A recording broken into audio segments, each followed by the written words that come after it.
Bom, gente, é isso. Falamos de leucemia, agora vamos começar linfoma. Eu vou começar pelo linfoma Hodgkin, mas de maneira geral, primeiro eu vou começar explicando o que é o linfoma, né, num parâmetro geral, e aí depois eu vou para as especificações do linfoma Hodgkin, tá? Então, o linfoma, de maneira geral, o que é o linfoma? A leucemia, a gente falou que era a proliferação, a neoplasia de origem na medula óssea, certo? Então eu vou ter aquelas células que são originadas na medula óssea com algum problema, que aquilo vai gerar uma leucemia. O linfoma é um pouco diferente. As células sanguíneas, os linfócitos, enfim, eles são produzidos na medula óssea e eles caem na corrente sanguínea, vasos linfáticos e vão para os linfonodos. Nesses linfonodos é onde eles ficam armazenados e geralmente eles ganham um novo nível de maturação. Então, por exemplo, eles são originados como linfócitos lá na medula, vão para o sangue. Quando eles chegam no linfonodo, o que acontece é a diferenciação entre linfócito B, T ou NK, tá? Então quer dizer que o linfócito que fica pronto lá na medula, ele é uma célula imatura? Não, ele é uma célula madura. Ele só ganha um nível, como se ele fosse pós-graduado agora, entendeu? Ele já era graduado, agora ele é pós-graduado, ele ganha um nível a mais de maturação, de diferenciação, enfim. É isso, tá? Geralmente isso vem associado a uma maior função da célula. Beleza. Como que é a estrutura de um linfonodo? Vamos tentar desenhar aqui, no máximo que eu conseguir, um linfonodo, tá? Então, ó, aqui a gente vai ter o sangue e a medula óssea, tá? Então, as células sanguíneas vão ser produzidas na medula óssea, vão cair na corrente sanguínea, vasos linfáticos, e aí elas vão chegar no linfonodo, tá bom? É assim o linfonodo. Esse todo é o linfonodo, tá? Essa região mais externa é a região cortical, o córtex, tá? Então, eu vou colocar aqui. O córtex.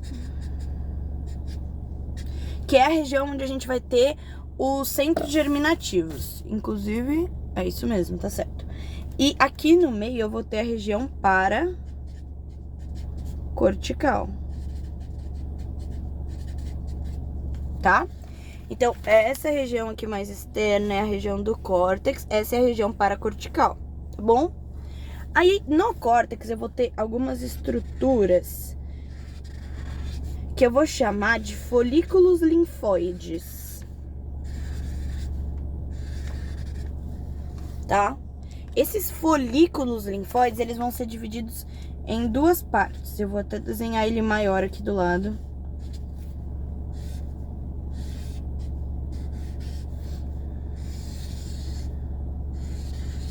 O todo, tá? Eu desenhei ele maior aqui, mas aqui tem vários folículos.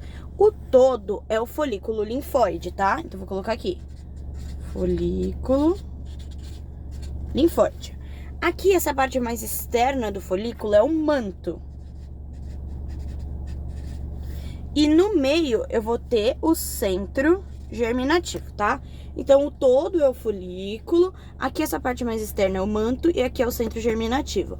Quando eu tiver a presença das células aqui, elas vão se iniciar no centro germinativo e quanto mais maduras elas forem, mais elas vão se aproximar do manto e do fim do folículo, tá bom? O que acontece? Na região do córtex e dos folículos, eu vou ter uma grande presença de células B, tá? Então, no córtex, eu vou ter mais células B. E na região paracortical, eu vou ter muitas células T. É isso, né? É isso mesmo. Tá? É isso mesmo. Então, aqui na região de corte, eu vou ter uma predominância de células B. E na região de paracortical, eu vou ter predominância de células T. O que acontece? Quando a gente vai ter essa maior diferenciação das células, elas vão se aproximando do manto, certo? Como que elas vão se diferenciar? Geralmente é pela agregação de imunoglobulinas. Então, eu já tinha um linfócito. Para ele se transformar num linfócito mais específico, eu vou ter a ligação nele das imunoglobulinas, que são que aparecem nos testes de imunofenotipagem, tá? Então, quando eu testo o linfócito B e sei que ele tem um CD maior que 10, é porque eu tive essa agregação de imunoglobulinas e isso acontece lá no linfonodo, tá bom? Ok. Falei tudo sobre isso? Falei. Tá bom.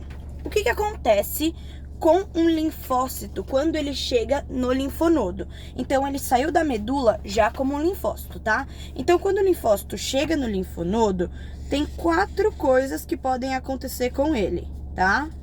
Linfócito. Peraí.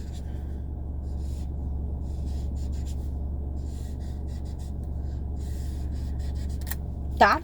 Então, esse daqui é o linfócito, ok, chegado no linfonodo, tá?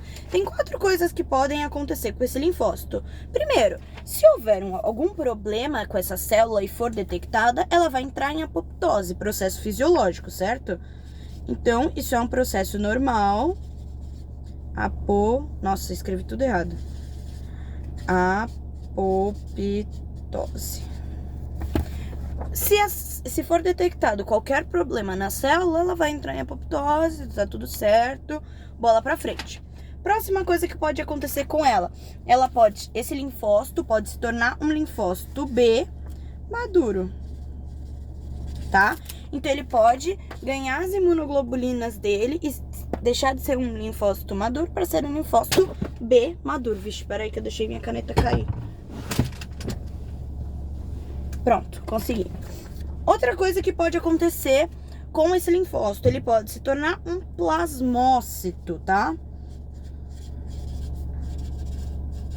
Que depois só em MAD a gente vai ver a diferenciação de linfócito B para um plasmócito, mas tá tudo bem. O plasmócito, ele produz anticorpos e tal. Então, o linfócito vai poder, se der alguma coisa de ruim, entrar em apoptose, ou então amadurecer para um linfócito B maduro, ou então se transformar num plasmócito, ou ele vai se transformar num centroblasto, tá?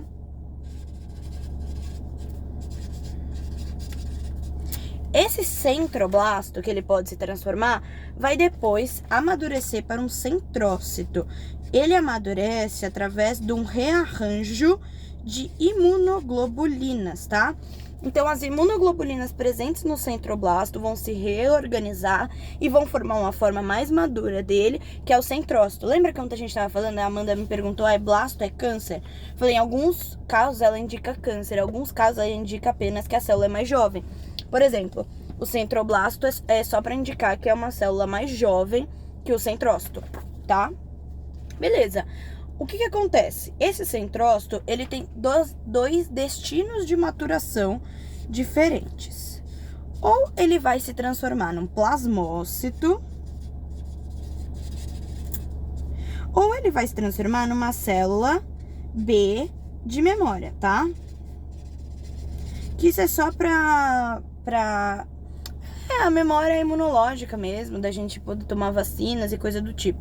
O que não interessa tanto o funcionamento de cada uma das células, mas sim o processo como isso acontece. Então, vamos recapitular. O linfócito chega no linfonodo.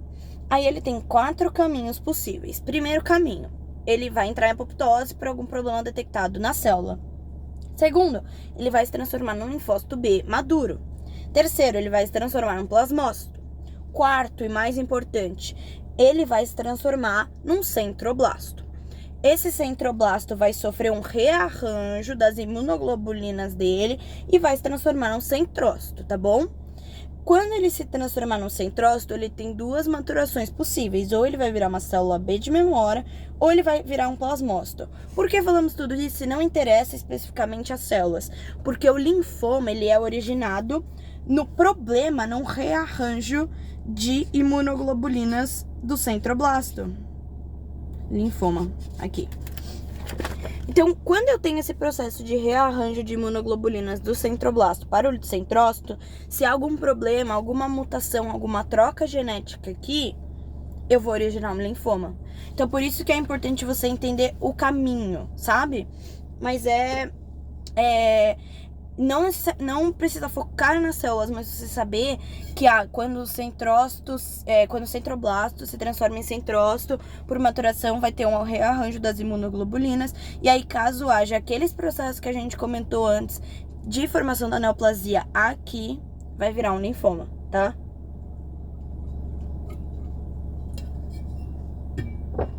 Beleza. Vamos pro próximo. Agora, isso daqui, até aqui eu dei um parâmetro geral dos linfomas. Agora eu vou falar especificamente das características do linfoma Hodgkin, tá? Eu depois tiro foto de todas essas folhas que eu desenhei pra vocês conseguirem ver se no vídeo ficar ruim. Mas eu vi que não fica espelhado, né? Então, tranquilo. Mas eu tiro foto de qualquer forma e mando lá no grupo, tá bom? Tá bom, agora vamos falar das características do linfoma Hodgkin. E outra, eu vou gravar os vídeos, a hora que vocês assistirem, se tiverem alguma dúvida, me liga, manda mensagem, sinal de fumaça, o que vocês quiserem. Beleza, linfoma Hodgkin, tá? O que é importante eu saber de características do linfoma Hodgkin, principalmente porque vai diferenciar o Hodgkin e o não Hodgkin. Eu vou explicar os dois e depois eu faço uma nova tabelinha separando o Hodgkin tem essas características em comparação com o não Hodgkin, tá bom? Igual a gente fez aquela tabelinha das anemias, versão linfomas, tá bom? Vamos lá. O linfoma Hodgkin, por sua vez, ele é originado nessa parte de rearranjo das imunoglobulinas e tal. Beleza. O que é importante eu saber do linfoma Hodgkin? Vou até tentar montar algo aqui. Pera aí.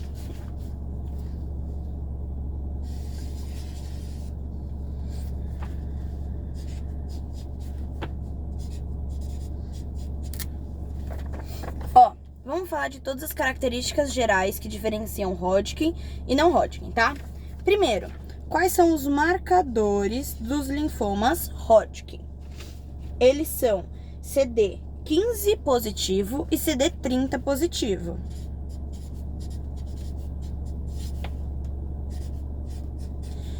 Se isso variar em algum momento nos subtipos de linfoma, eu vou falar, ó, esse linfoma também tem, sei lá, esse CD positivo, tá? Isso só vai variar no caso dos não clássicos. Então, ó, eu vou até colocar aqui. CD15 e CD30 positivo valem para todos os clássicos, tá? Quando eu vou terminar de gravar, eu vou voltar para casa. Aí eu faço um novo resuminho só comparando Hodgkin e não Hodgkin. E eu vou colocar lá, ó, os clássicos. Os linfomas Hodgkin são divididos em clássicos, que são todos os outros, e não clássicos, que é só um tipo que a gente já vai falar. Os clássicos têm CD 15 e 30 positivo, tá? E os não clássicos, eles vão ter CD 20 e CD 45 positivo, tá? Então, eu vou ter CD 20 positivo e CD 45 positivo. Esses não clássicos, tá? Ó, tá bom? Então, 15, 30, 20, 45... clássicos, não clássicos, mas os dois são linfomas Hodgkin, tá? Beleza. O que mais é importante eu saber sobre o linfoma Hodgkin?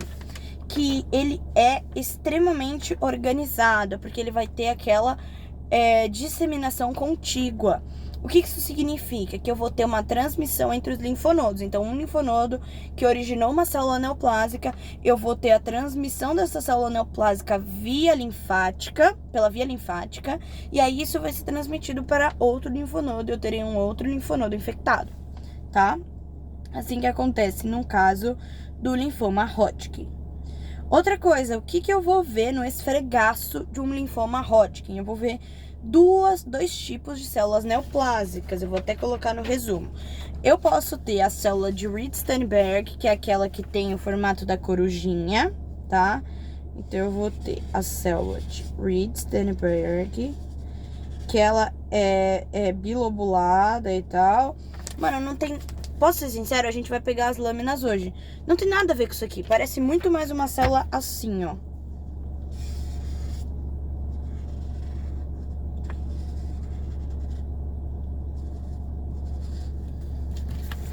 Parece muito mais uma célula assim do que assim. Mas tudo bem, mano. É isso, tá? Veja como vocês quiserem. E tem a célula de Hodgkin mesmo, que é a que também vai aparecer no linfoma, que ela parece muito um linfócito mesmo, tá?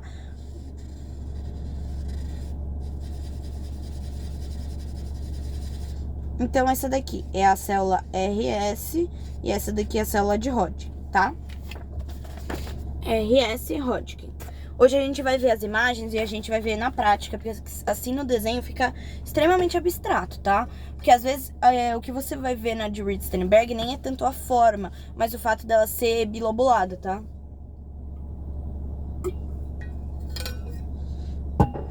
Beleza, vamos lá. Que mais?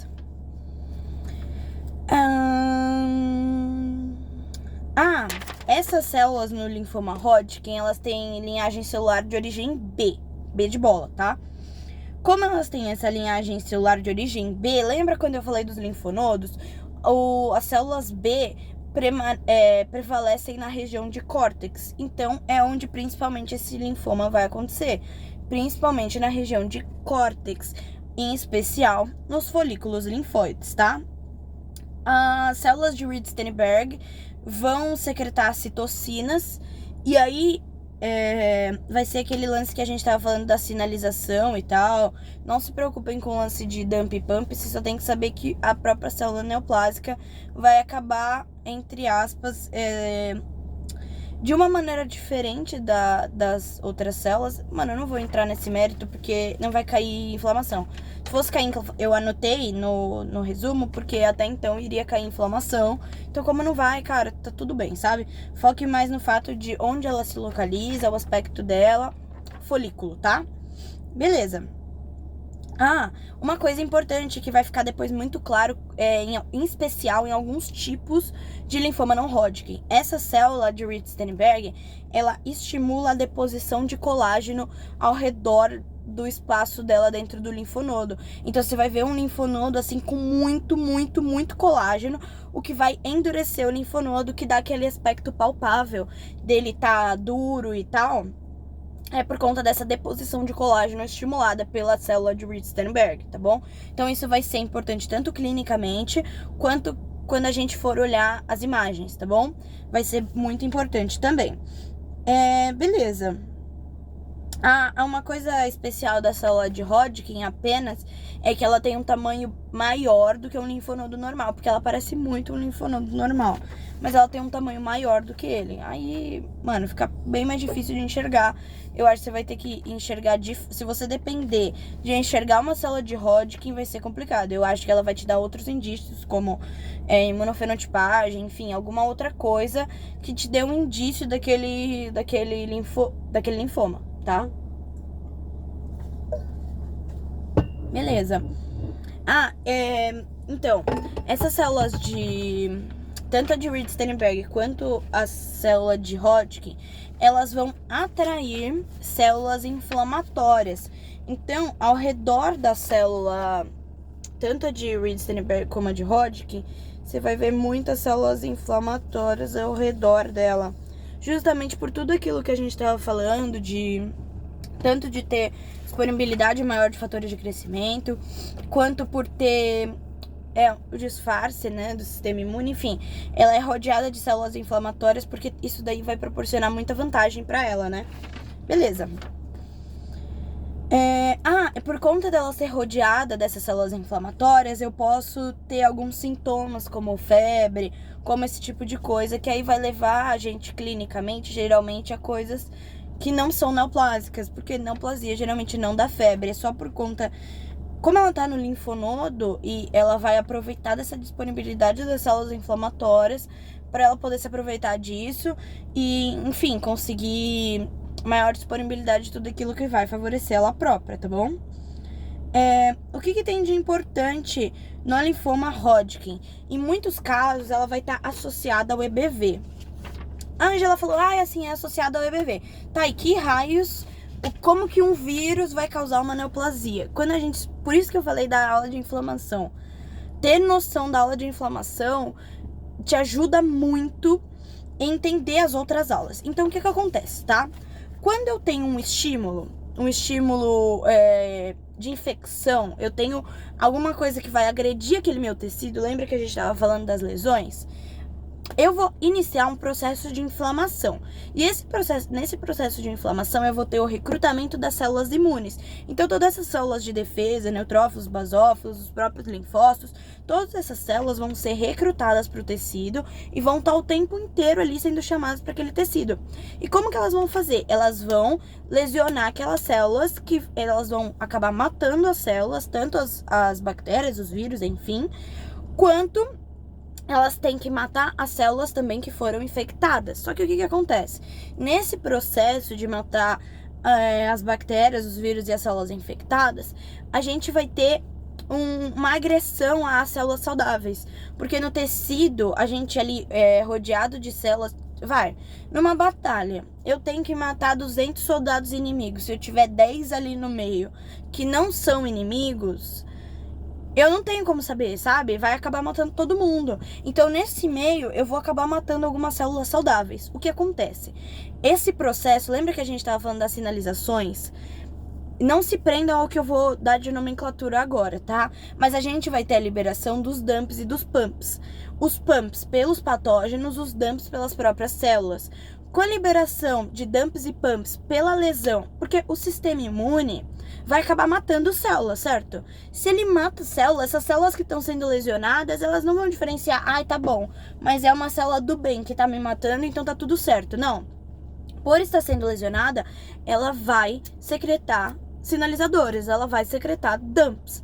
E esses dumps vão chamar mais células que por ter... ela não vem uma descrição do estímulo. É só, eu estou sendo lesionada, preciso de ajuda. Nessa de eu estou sendo lesionada, vem mais células imunes e vão tentar matar essas células. E aí isso vai numa cadeia de que a gente vai começar a matar muitas células saudáveis. Fisiologicamente, isso tem uma regulação, que eu também não vou entrar nos méritos, porque não vai cair. Mas isso tem uma regulação pela liberação de alguns fatores que vão inibir esses processos, do tipo, já deu, já matou quem tinha que matar, tá tudo bem. O que acontece? Se eu não tiver uma regulação certa disso aqui, eu vou acabar retroalimentando esse processo, sabe? Deu pra entender? Tipo, o processo sinaliza que aí eu chamo células de defesa. Essas células de defesa vão acabar matando células saudáveis, que vão liberar dumps, que vão chamar células de defesa, que vão matar essas células, que vão liberar dumps, que vão chamar células de defesa, entendeu? Então é um sistema que se retroalimenta. Se eu não tiver um bom sistema inibitório pra parar assim, sinalizar, já deu, já matou quem tinha que matar, tá tudo bem, tá tudo ótimo aqui, agora a gente só vai fagocitar esses restos celulares que ficaram aqui e tá tudo certo. Se a gente não tiver um bom sistema de sinalização nisso aqui, eu vou ter uma resposta imune descontrolada e contínua praticamente, entende? Então só esse fato de eu ter essa resposta imune descontrolada, eu posso gerar uma neoplasia, porque eu vou acabar proliferando exacerbadamente.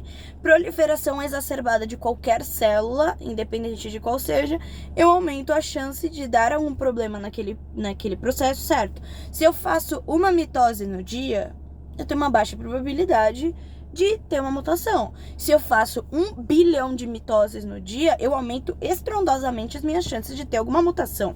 Então, essa proliferação desenfreada e desesperada de matar vai me dar uma maior chance de eu desenvolver uma mutação que vai transformar na neoplasia. Então, por que eu digo que o linfoma Hodgkin geralmente é associado ao EBV? Porque o EBV é um vírus, só que é um vírus muito forte, muito intenso.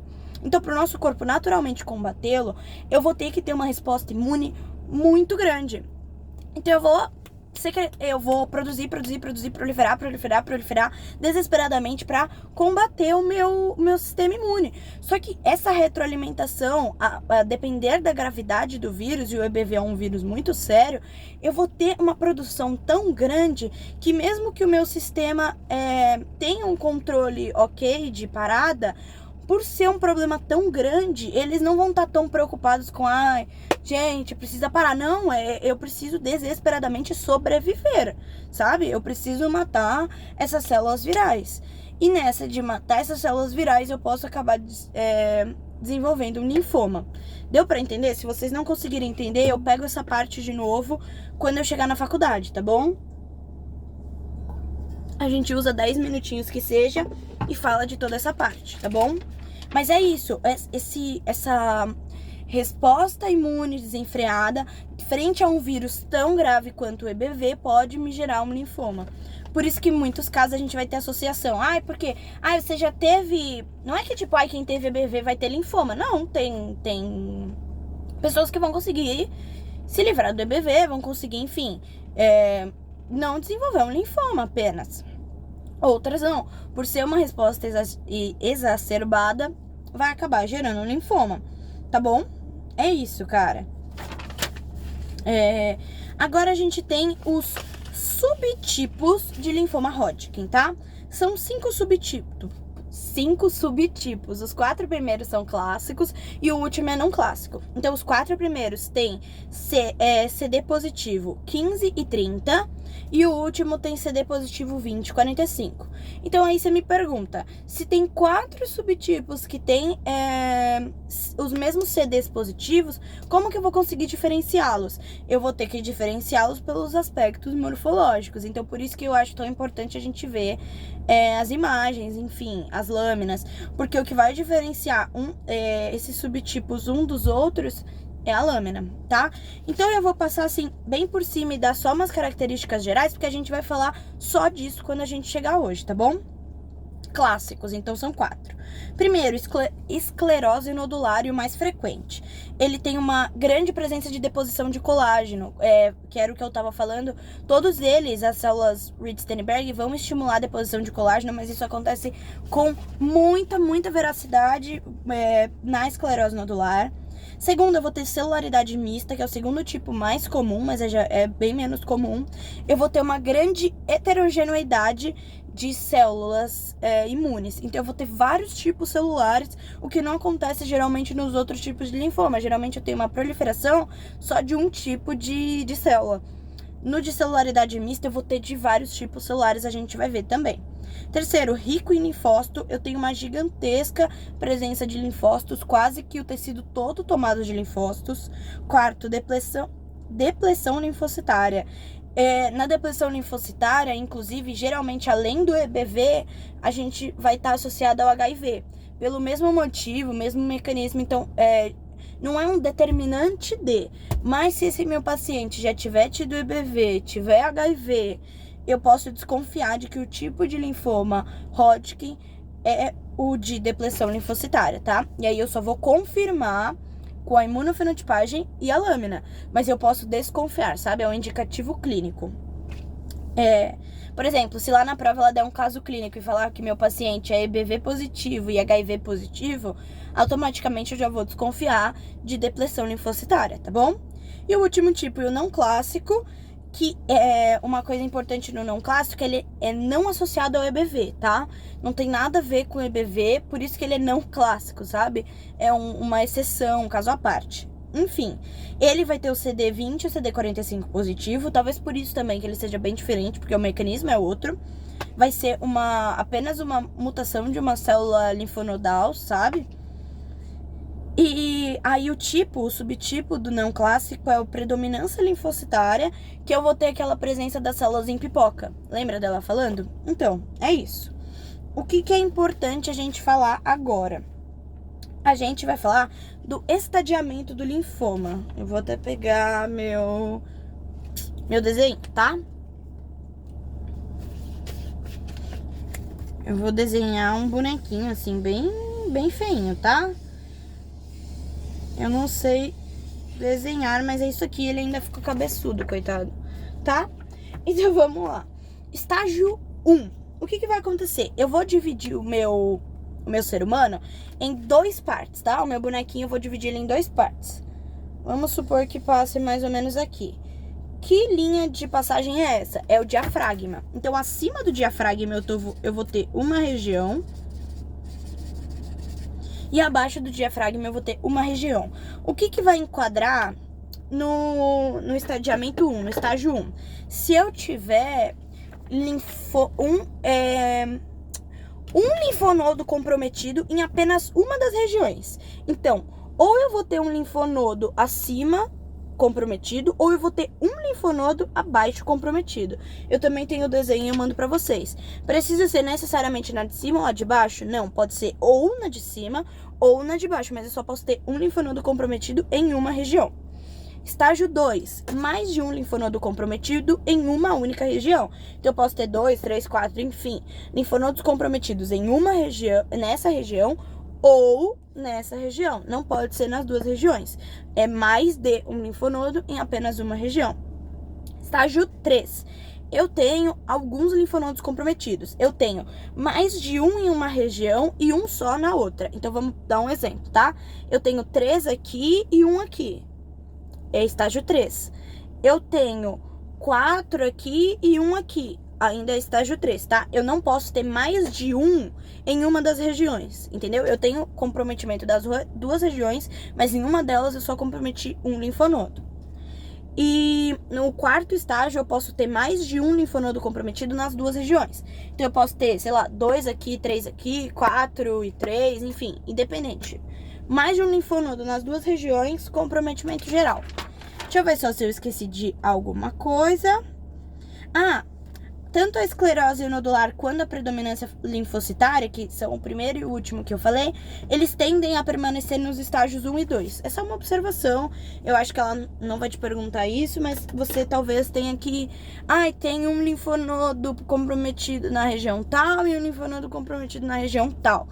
Qual o estadiamento desse paciente? É isso, gente. É isso.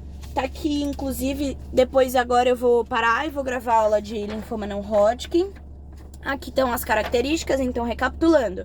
CD 15 e 30 para os clássicos, 20 e 45 para os não clássicos, presença de células RS, células de Hodgkin e que estão circundadas de células inflamatórias. Eu vou até colocar que geralmente tem... ligação com EBV, tá? Associação com EBV, então vou colocar aqui, ó, EBV positivo e em alguns casos tem HIV positivo também, que eu falei, tá bom? É isso. Eu vou primeiro gravar a aula de não Hodgkin, aí eu tiro foto da folha e depois qualquer coisa eu faço uma mais bonitinha, tá? Beijos!